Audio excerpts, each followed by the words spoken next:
How many times in your life have you asked yourself, what did I do to deserve this?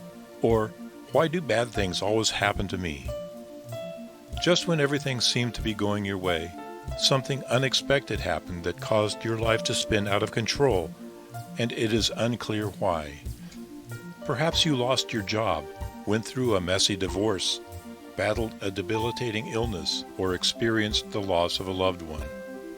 Suddenly you found yourself in a very dark place, desperately searching for answers to those devastating and life-changing situations.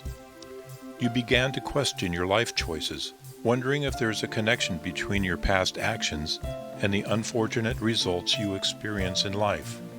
Does karma really exist? We live in a seemingly paradoxical world where a criminal could live an extravagant lifestyle, while you, an honest person, struggling to earn a living, will suffer. How could life be so unfair? Our inability to understand such injustices in life is due to our failure to sense the full extent of our interdependence with the natural laws of the universe. Our distorted inward examination of ourselves prevents us from perceiving the far-reaching influence we have in the world, and we are unable to detect the results of our actions.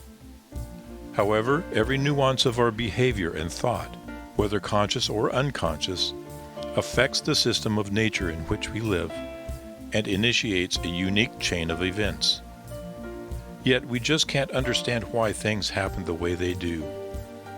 It is a normal reaction to examine our past actions whenever we encounter negative experiences in life. But these attempts to connect the dots in such a way usually are an oversimplistic and incorrect approach that fails to take into account the many variables.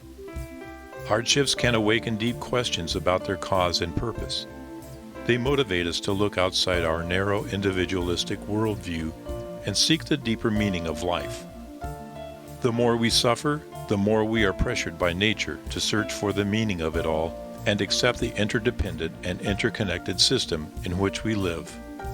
When we begin to discover the vastness of this system, we also realize what kind of influence we have on reality, and what actions can be considered as good or bad.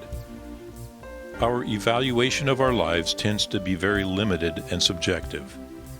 Until we develop a new perception and sensation of the integral nature, we will keep repeating the same patterns, encountering more and more pain.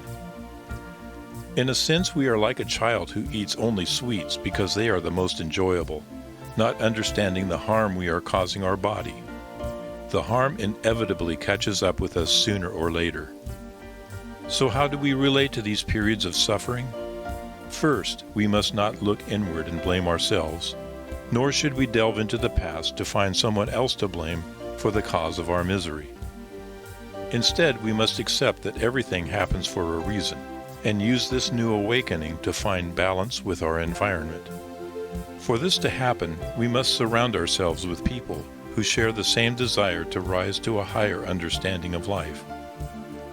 The wisdom of Kabbalah explains that the way we can positively affect the world is in a supportive group of like-minded people who want to do the same, using sources that explain the laws of nature.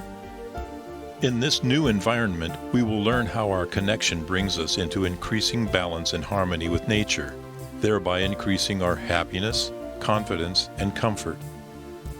In other words, the cause of any problem in life is due to our failure to see how connected we are to each other.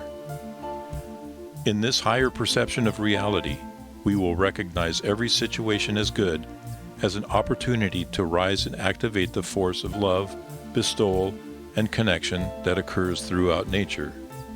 Ultimately, you have two choices.